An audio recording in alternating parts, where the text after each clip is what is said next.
Hold up, partner. Press and hold. Oh, is that the... Press and hold to confirm you are a human, not a bot. You mean please try again? How long I gotta hold it?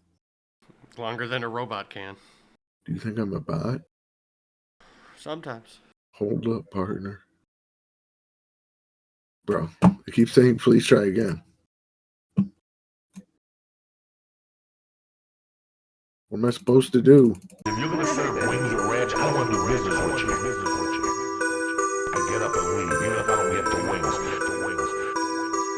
It's either blue cheese or wings, and go for wings.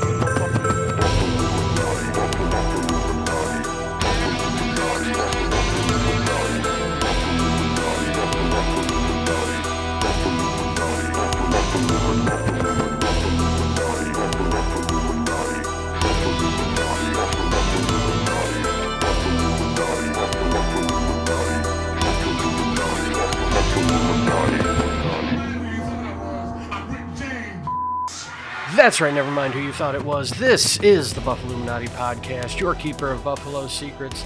We got a great episode for you today, but first, make sure you hit that like and subscribe button. I'm your host, Jake, and joining me as always is my co-host, Jeff. Jeff, it has been 1 year, a little over 1 year now, since we started going full-time with this. So happy anniversary. Has it been a year already? Feels like so much longer. Bruce Almighty was when we started, like, all right, we're going to do these on a regular schedule. We're going to get them out. Nice. I know. Bruce Almighty, throwback. We did that in the Talk 716 days as well, but they were also a little more sporadic. But now we have our own channel and we're doing our own thing. And here we are. How you doing? I know you're a little under the weather, so we'll try and keep this one short. I mean, once an alligator, always an alligator, but just a little under the weather, a little sore throat going on. Had some tea that really helped me out. But most importantly, I'm excited to be here after 1 year to talk about one of our older stories. We covered Albert the Alligator because it was an international scandal that took place right here in the Western New York area, specifically Hamburg. And always Hamburg. For those of you that don't know, Tony Cavallero was a guy that owned a pet alligator named Albert. And last year, the DEC raided his house, took Albert away. And there was a huge campaign. There were yard signs, change.org, GoFundMe's, everything to try and get Albert back. And where we had left off is that the DDC had took him and they were looking for a place to house Albert. And things have kind of been quiet, but there's been some developments, and I would say, since October, there's been some developments. And I figured now that we have enough developments to make an episode, why don't we do a little update and see where we're at? And Texas Monthly, this is an article by Tamara MC, published October 17th, 2024. Albert the Alligator is living the good life in Beaumont, Texas. The gator made national headlines after being seized from a home in New York, where he'd become so sick he could barely move or eat. Now he's thriving at a sanctuary in Southeast Texas. In the heart of Southeast Texas, where alligators roam freely through swamps and waterways, Albert, the 11-foot, 750-pound alligator, has found a new home at Gator Country Adventure Park in Beaumont. His journey from an indoor pool in Hamburg, New York, to the largest alligator sanctuary in Southeast Texas, I'm putting a counter on that now, has sparked discussions about exotic pet ownership and wildlife conservation. What is that, 3? 2? I think we're up to 4 now. I don't know. 2 Southwest Texas's Texi.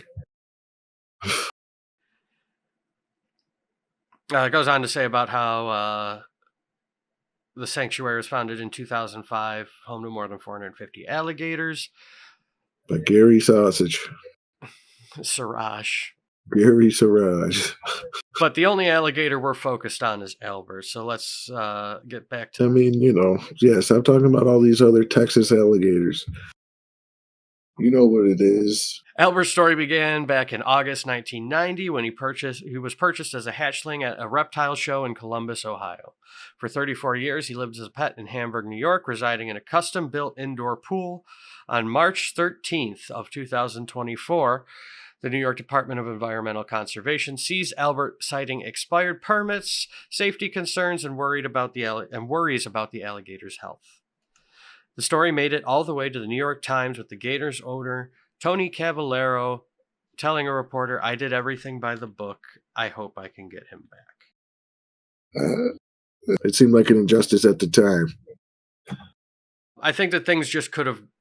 I think everything could have been done a little more civilly, is what I'll say about it. For sure. But there's a lot of moving pieces. Right, exactly. So... let's just read on. State agencies decided to relocate Albert to Gator Country, deeming it capable of addressing his significant medical needs.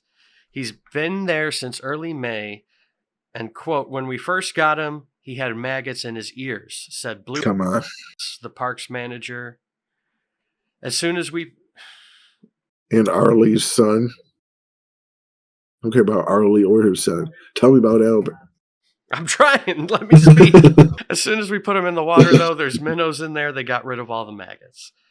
Blue, who said Thank God.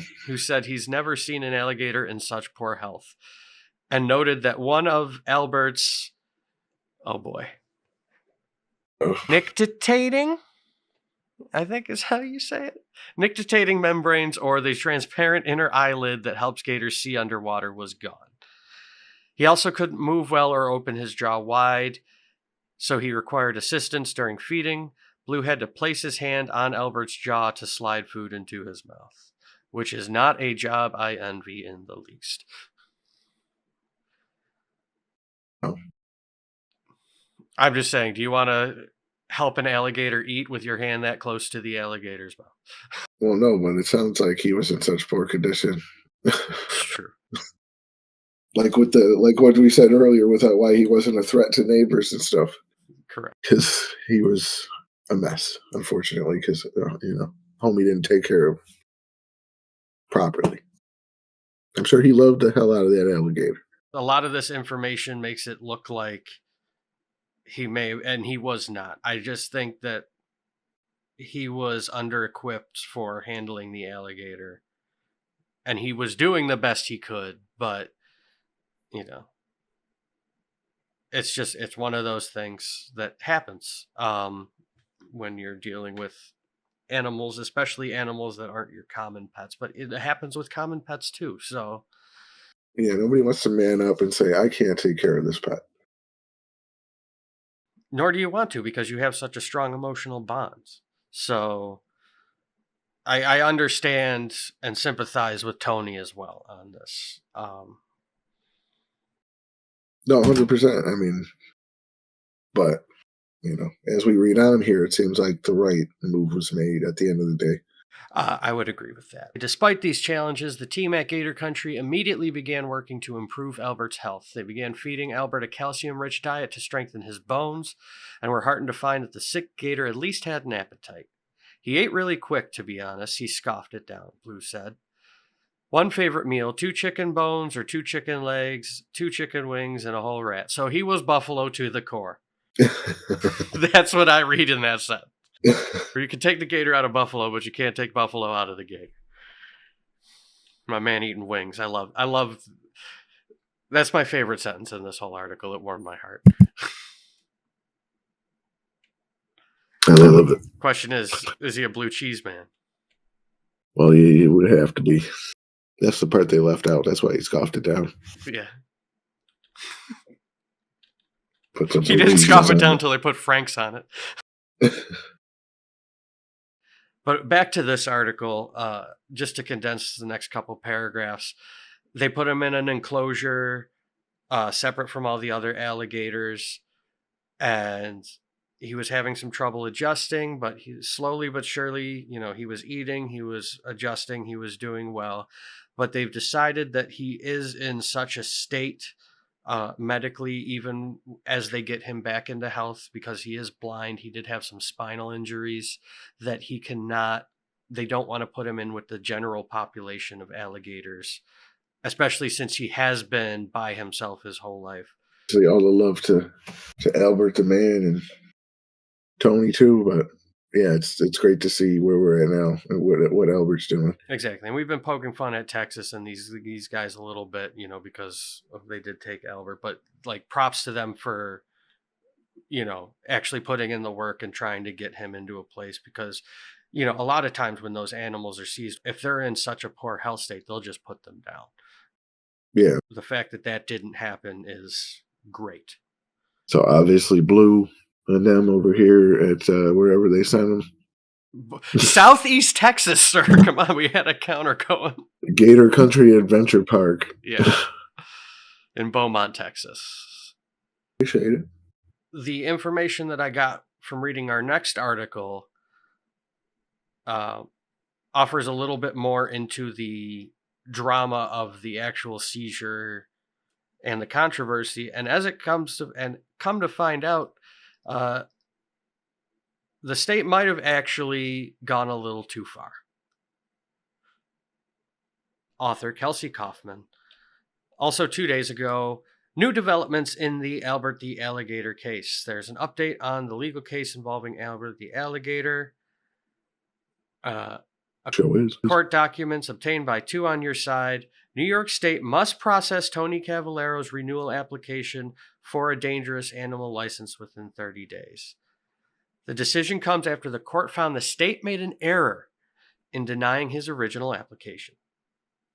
Oh. That is a W. Yes. So, I mean, the state could also just take the 30 days and just be like, not renewed. And it ends there. I don't know. I mean, I'm sure he could sue again then. Yeah. It seems a little unreasonable just to be like, you didn't do this properly, you're out. Like, I mean, obviously there would have to be, you would think. And I thought this before, that there would have to be a court case.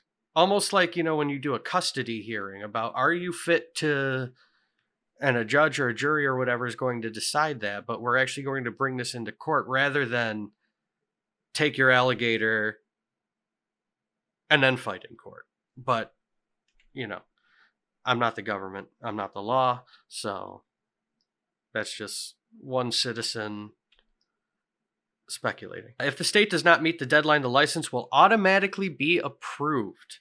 The New York State Department of Conservation issued a 6-word statement in response to the ruling. The statement reads, DEC is currently reviewing the decision. That's it. I mean, decision's been made. Do you pull the trigger today or you pull the trigger in 30 days? The decision's been made for you. Figure it out.